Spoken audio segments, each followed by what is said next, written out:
With as long running as it is, it makes sense that Bleach would showcase a wide range of emotions across the events of the series. However, Thousand Year Blood War has upped the stakes and the consequences of those events. This makes it a more intense series overall than the rest of Bleach. It's also just a sadder one.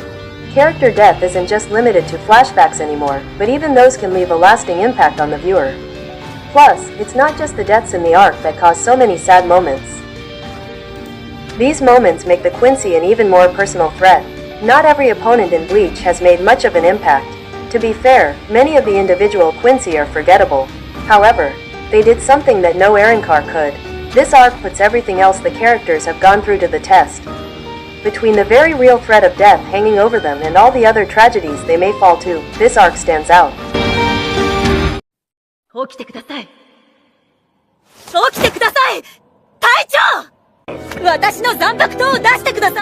Number 10. The story of Neneo's mother shows the Soul Society's flaws. Kyoraku didn't even know she died.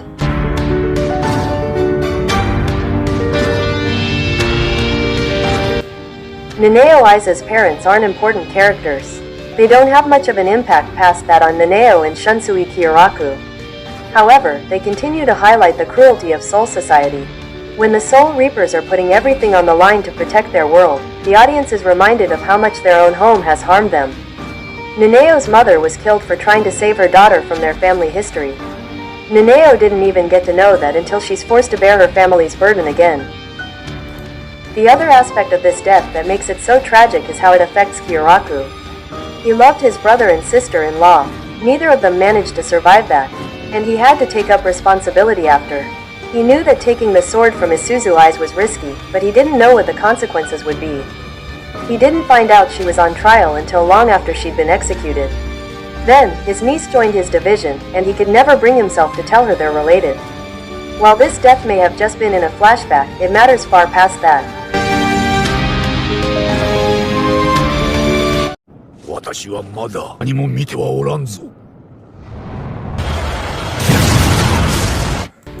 Number 9. Ichigo's greatest loss to Juhabaha killed the Soul King.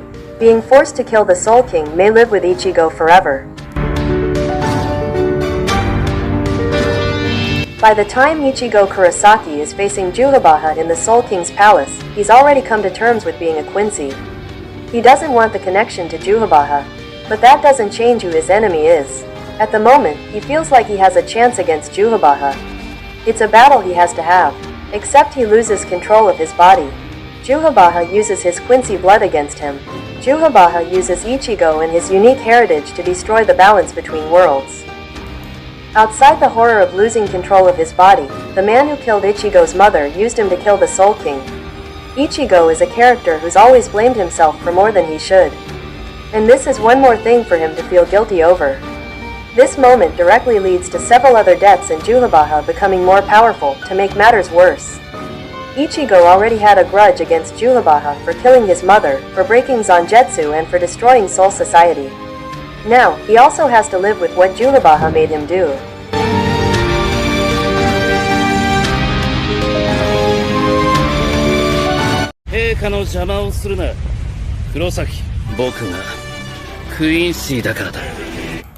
Number 8. Uryu turns his back on Ichigo to join the Quincy army.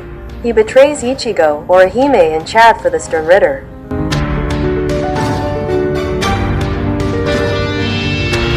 Uryu Ishida has always been the character to fall into conflict with Ichigo the most. The two started off on the wrong foot, but they quickly became friends. At this point, they've been friends for a few years now, and Uryu has already put everything on the line to fight by Ichigo's side. That makes it all the worse when Ichigo sees that Uryu has betrayed him. Once more, Ichigo has already found out everything Juhabaha has done to him.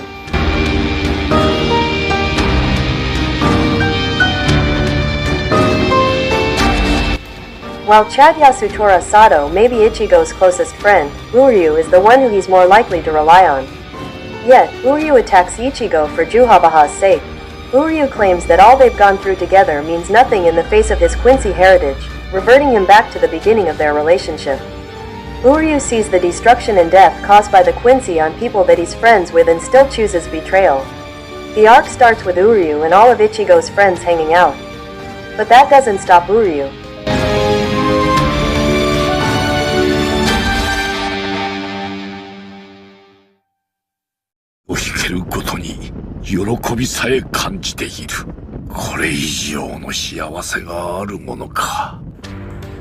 Number 7. Zangetsu says goodbye to Ichigo.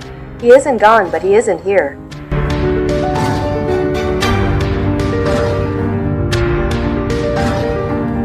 Old man Zangetsu may be a liar, but he's always cared about Ichigo first. He has always wanted Ichigo to know peace and not have to fight. As a result, he's torn between suppressing Ichigo's power and acting as Ichigo's closest mentor. However, he isn't a true Zanpakuto spirit, and Ichigo's new relationship with his sword changes things. Zangetsu fades when Ichigo realizes that he's always been one person, and his Zanpakuto spirits are extensions of himself. Zangetsu feels guilty for lying to Ichigo. He also feels like Ichigo now deserves the truth. His kind face and protective nature are put in direct contrast with Juhabaha. He may have been a part of Juhabaha originally, but he chose Ichigo. Now, he can't stay by Ichigo's side. Ichigo rejects the loss of Zangetsu. He decides that both spirits are his Zanpakuto, and this results in having two blades. It doesn't erase the fact that Zangetsu is no longer there in the same way.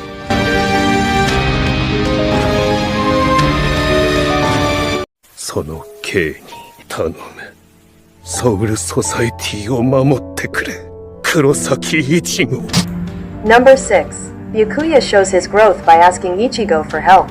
He shows concern for Rukia and Renji first.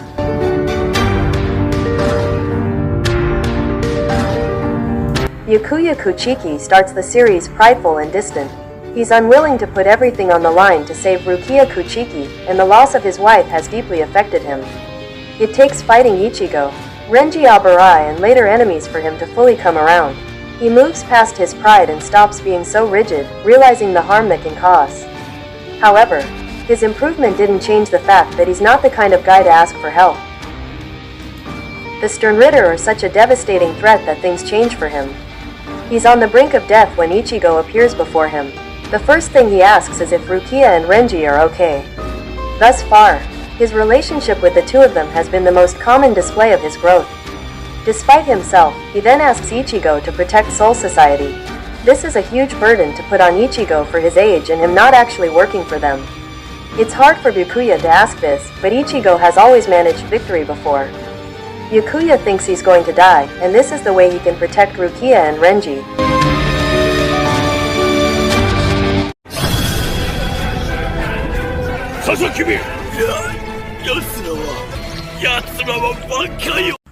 Number 5. Chojiro is a minor character deeply mourned by the head captain. Yamamoto cares for his people, especially his right-hand man.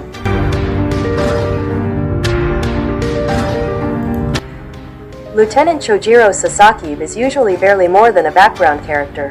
His rich backstory has never mattered to the plot of Bleach before, but it's always been there in the background. He dies after having his Bankai stolen. He dies in his dedication to Captain Commander Genryusai Shigekuni Yamamoto. All he wanted in his life was to support Yamamoto, and he spent centuries doing that. The importance of Chojiro in Yamamoto's life can be seen in how Yamamoto's nickname changed twice after a scar Chojiro gave him. Chojiro isn't a fan-favorite character, and his death wouldn't have been quite so devastating if that was all the episode focused on. However, it's more than just his death highlighted. It's the relationships he had. Yamamoto, who shows how many people he's killed with his Bankai and used to disregard others, mourns him. Yamamoto remembers Chojiro's life and his power before avenging him.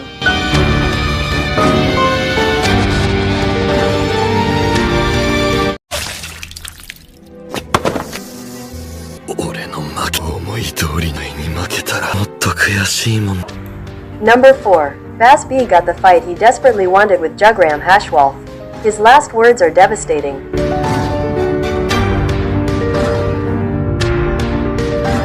The amount of screen time the anime gave Baz B made him a hard character to care about.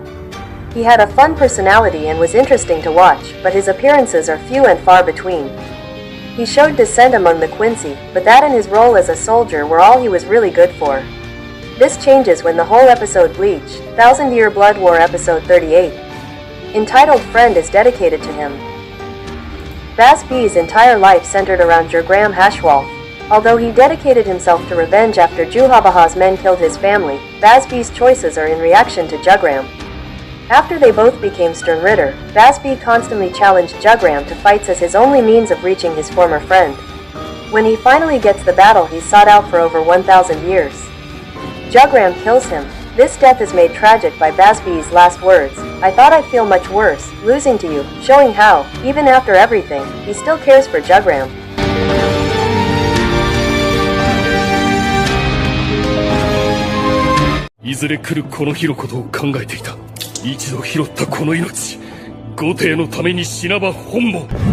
Number 3.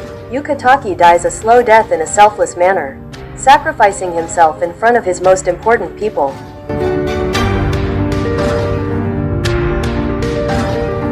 Jashiro Yukataki is reliable and good. He stood up for Rukia against Yamamoto during her execution.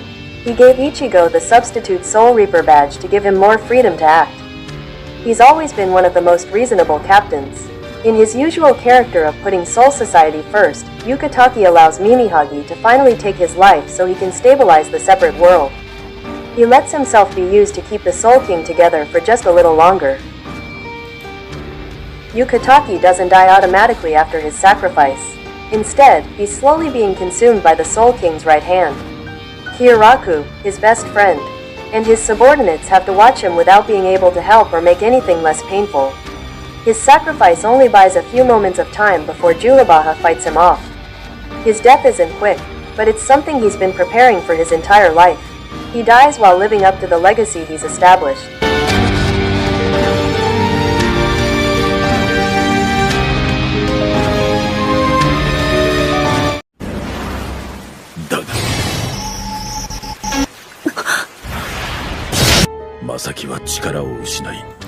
Number 2. Masaki Kurasaki's family still mourns her death, more than they initially let on. Ichigo doesn't grieve alone.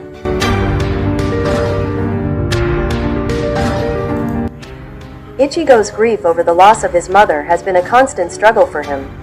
He isn't the only person grieving for her. The Kurosaki twins don't remember their mother much, but they still miss her.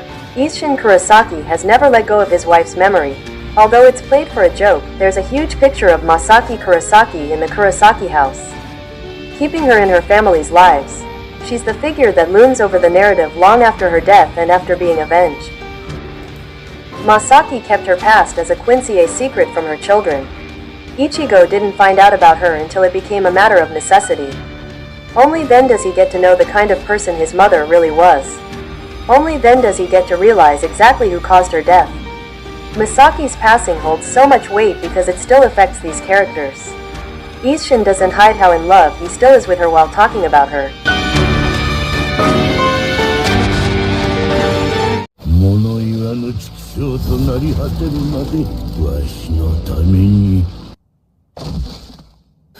Number 1. Komomura's revenge didn't make a meaningful impact on the war.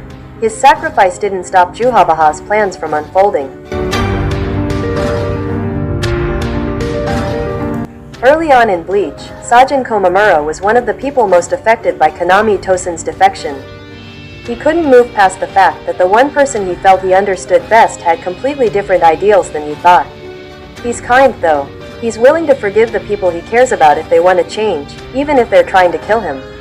He is also deeply loyal to Yamamoto due to a shared past between them. Komamura betrays everything he is to avenge Yamamoto. He loses sight of all reason in order to try and kill Juhabaha. He gives up his humanity. He once criticized Tosen for the very same act, but Yamamoto's death makes him a hypocrite. He gets used by the Wolfman clan elder, but he makes his own choices. He gives up everything he's ever aimed for, but his revenge doesn't even work. Komamura doesn't get anywhere near Juhabaha. He manages to defeat Bambietta Basterbine, but that's it. He's left to live the rest of his life as a wolf.